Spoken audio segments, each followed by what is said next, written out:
Arena animation Satna के तरफ से अपना पंचे सभी जनिन का नव वर्ष के हार्दिक बधाई और शुभकामना। ग्राउंड जीरो खबर के प्रायोजक हमा सुपर 35 करियर इंस्टीट्यूट नीट और नर्सिंग में सबसे ज्यादा चयन देने वाला संस्थान। पता 3rd floor Rama Govind palace Sirmaur Chowk Rewa. Vindhya क्षेत्र में एक अंतर्राष्ट्रीय फिल्म फेस्टिवल चल रहा है, महोत्सव चल रहा है। यह महोत्सव में देश विदेश के सैकड़न के संख्या में फिल्मन का दिखावा जा रहा है। यह महोत्सव पूरे विंध्य के एक ऐसा त्यौहार बन चुका है जहां जनता बड़े उत्साह से यह त्यौहार में शामिल हो रही है। यह त्यौहार के प्रमुख आकर्षण या चौथे संस्करण के यशपाल भैया मुंबई माया नगरी से सीधी के विंध्य के धारा में पधारे हैं। पहले तो अपना के बहुत बहुत स्वागत और वंदन करी थे, अभिनंदन करी थे ये विंध्य के धारा में। मेरा सौभाग्य है कि मैं सीधी की धरती पर और इतने क्रिएटिव लोगों के बीच और एक अच्छे एनर्जेटिक टीम के साथ खड़ा हूँ। निश्चित तौर पर यशपाल शर्मा व जाना माना नाम है जो माया नगरी में तो डंका बजौबे भा। अब अपने एक क्षेत्रीय सिनेमा का लेके अपना के अंदर वह ऊर्जा देखे को मिल रही है जो दादा लक्ष्मी के नाम से वो फिल्म पूरे देश विदेशन पर खूब धमाल मचाए रही है। सबसे बड़ी बात कि अपने माटी अपने भुइयाँ के अपना के द्वारा कर्ज अदायगी की जान लगी और वह कर्ज अदायगी में पूरी तरह से खड़े उतर रहे हैं।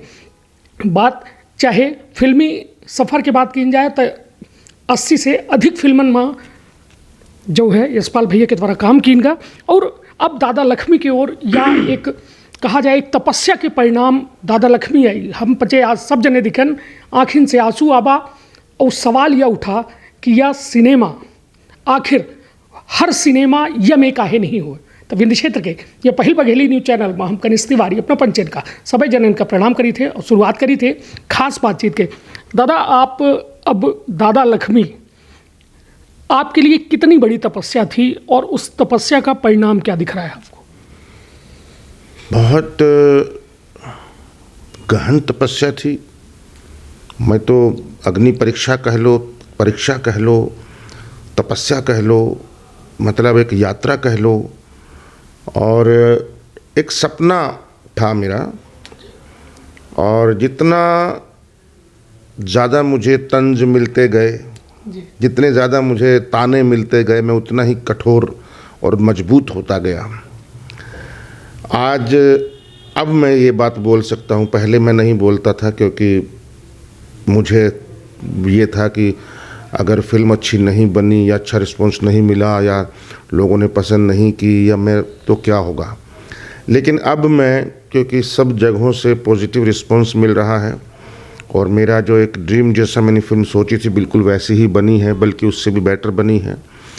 और जो मेहनत थी, जो 48 डिग्री टेम्परेचर की मेहनत थी, जो इतने सालों में कोरोना भी बीच में आ गया, इतनी तकलीफ़ें, इतना वो झेलना पड़ा, मकान बिका, पता नहीं क्या क्या हुआ, फिर पैसा ख़त्म हो गया, फिर ये किया, फिर वो, फिर एडिटिंग किया, फिर बैकग्राउंड म्यूज़िक किया, फिर एक एक चीज़ में, लेकिन कहीं भी हमने कंप्रोमाइज़ नहीं किया। टाइम लग गया, इसलिए थोड़ा पैसा आया फिर खर्चा किया, फिर थोड़ा पैसा आया फिर खर्चा किया। तो ऐसे करके इस फिल्म को हमने ये नहीं किया कि फटाक से एक महीने में यार जल्दी जल्दी करके ख़त्म करो, ऐसा नहीं था। तो वो जो तसल्ली से जो काम हुआ, सहजता से, सरलता से जो काम हुआ, आराम से जो काम हुआ और तसल्ली बख्श जो काम हुआ, उसका रिज़ल्ट है ये आज फिल्म दादा लक्ष्मी। निश्चित तौर पर आपके संघर्ष को हर युवा को देखना चाहिए और उस संघर्ष को सीखना चाहिए। 6 साल की कठिन तपस्या के बाद परिणाम के रूप में दादा लक्ष्मी मिली और निश्चित तौर पर वो दादा लक्ष्मी जो लक्ष्मी थे दादा लक्ष्मी हुए और जन जन और बच्चे बच्चे के मुंह में दादा लक्ष्मी के बारे में हर वो जानकारी है जो वो एक फिल्म से जानना चाहता है। ये आपने एक जिक्र किया कि इस दौरान आपका घर बिक गया और बहुत सारी, तो एक मतलब उस दौरान क्या आप बॉलीवुड के फिल्मों में हिस्सेदार नहीं थे या फिर आपके दिमाग में था ही नहीं कि मतलब एक ही प्रोजेक्ट था बस? नहीं, मैं उस बात में डिटेल में नहीं जाना चाहता हूँ। हाँ, लेकिन इतना ज़रूर है कि मैं बॉलीवुड की एक फ़िल्म करता था, फिर खूब दिन फिर इसमें फिल्म में लग जाता था अपनी, फिर पैसा ख़त्म होता था, फिर एक फ़िल्म कर लेता था, फिर इसमें लग जाता था, फिर ऐसे ऐसे करके मैंने किया, छोड़ा नहीं मतलब, लेकिन मेरा तन मन धन से मैं था इसी के साथ। चाहे मैं ऑस्ट्रेलिया में रहा हूँ, चाहे मैं कहीं भी गया हूँ, दुबई गया हूँ, चाहे मैं मद्रास में शूटिंग कर रहा हूँ, चाहे मैं लखनऊ में शूटिंग कर रहा हूँ, मेरे दिमाग में और दिल में हमेशा स्क्रिप्ट भी वही रहती थी और दिमाग में हमेशा वही फिल्म चलती थी, दादा लक्ष्मी। और अभी भी उससे निकला नहीं जा रहा है, बहुत अभी तक भी अंदर समाया हुआ है। निश्चित तौर पर यह फिल्म अब एक पहल पार्ट है, दूसरा पार्ट बहुत जल्द ही ओहू के बारे में कुछ बात करूँ, मगर लेकिन भैया मैं आपसे ये समझना चाह रहा हूँ, जो क्षेत्रीय सिनेमा है, जब आपने इसको बनाने की शुरुआत की, पहले आपका मैं अभी सुन रहा था, हालांकि आपने इतना कुछ बता दिया है कि मुझे बहुत कुछ मालूम है, मगर लेकिन दर्शकों तक वो बात पहुँचे, इसके लिए मैं पूछ रहा हूँ कि जो आप पहले बोल रहे थे कि दादा लक्ष्मी को मैं जानता तक नहीं था, लेकिन 6 साल पहले आपने दादा लक्ष्मी को जाना और फिर उसमें इतना डूबे कि एक फिल्म बनाने को सोची, तो शुरुआत की मतलब क्या आपके लिए चुनौती क्या बनी इस फिल्म में, सबसे बड़ी चुनौती क्या थी? इस फिल्म में चुनौतियां ही चुनौतियां थी। इस फिल्म में हीरोइन नहीं थी, इस फिल्म में ग्लैमर नहीं है, इस फिल्म में आइटम सॉन्ग नहीं है, इस फिल्म में रोमांटिक सॉन्ग नहीं है, इस फिल्म में भोंडी कॉमेडी नहीं है, डबल मीनिंग के डायलॉग नहीं है, गालियां नहीं है, एक्शन नहीं है, एक लात मारो 10 लोग उड़ जाए हवा में, वो कुछ नहीं है। इस फिल्म में ऐसा कुछ भी नहीं है जो आम पब्लिक पसंद करती है, वो है ही नहीं कुछ भी। पर वो फिर क्या है? यही है कंटेंट, यही है उसकी जिज्ञासा कि एक आर्टिस्ट की ज़िंदगी में क्या क्या सपने होते हैं और क्या लगन होती है, कैसे वो पूरा करता है, ये है इसके अंदर। इसका संगीत जो है इसका प्रधान है, इसका संगीतमय फिल्म है, यात्रा है ये एक। बिगनिंग से ही गाना शुरू होता है और एंड तक गाने पे ख़त्म होता है, और संगीत के से ही मैंने कोशिश किया है कि संगीत की एक जर्नी दूसरी दुनिया में ले जाया जाए। पहली लाइन ही यही है कि चलो उस देश में जहाँ संगीत हो, ना हो द्वेष कलेश, उड़े भाईचारा हो। यही इसकी थीमेटिक लाइन है।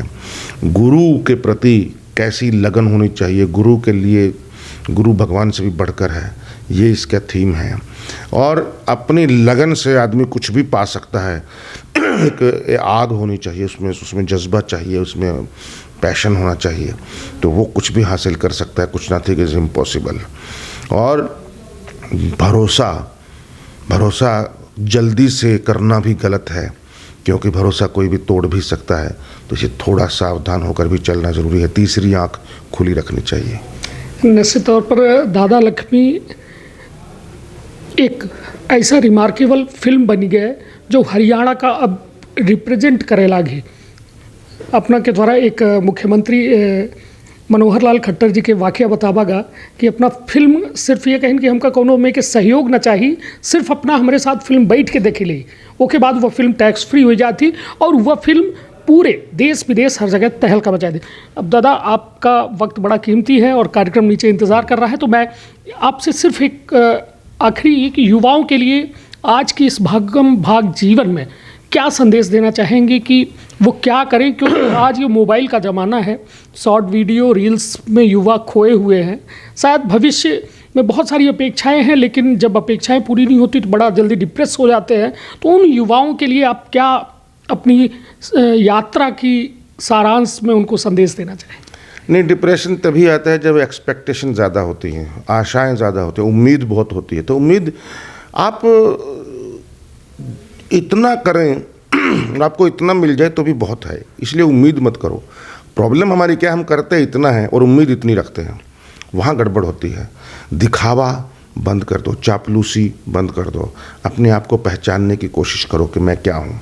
आपके अंदर इतनी पोटेंशियलिटी है, आप उसका 30% भी यूज़ नहीं करते हो तो 100% लोग क्या कहेंगे, ये क्या होगा, ये बहुत सारी इनहिबिशन, शर्म, हिचकिचाहट हैं, कॉम्प्लेक्सेस हैं।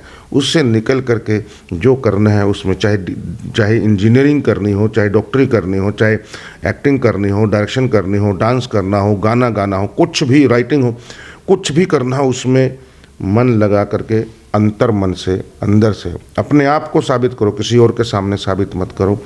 मेरे ख्याल से जल्दी ही सब कुछ ठीक। दादा लक्ष्मी का दूसरा भाग कब तक आ जाएगा दादा? इसमें 6 साल लगे हैं, तो दूसरे भाग में 3 साल तो मिनिमम चाहिए। निश्चित तौर पर बेहद अच्छे संवाद भी, और अपना के द्वारा साफ तौर में वह बात कही गई ही कि युवा के अंदर बड़ी ऊर्जा है वह ऊर्जा के यदि सकारात्मक दिशा में एक बेहतर उपयोग हो तो निश्चित तौर पर यह देश फिर से सोने की चिड़िया बन सकत है। और निश्चित तौर पर दादा लक्ष्मी जैसा फिल्म दिखे के बाद एहसास होता है कि सिनेमा यमे हो जाए। तो अपन अपने परिवार के रखा बहुत ख्याल। धन्यवाद, प्रणाम।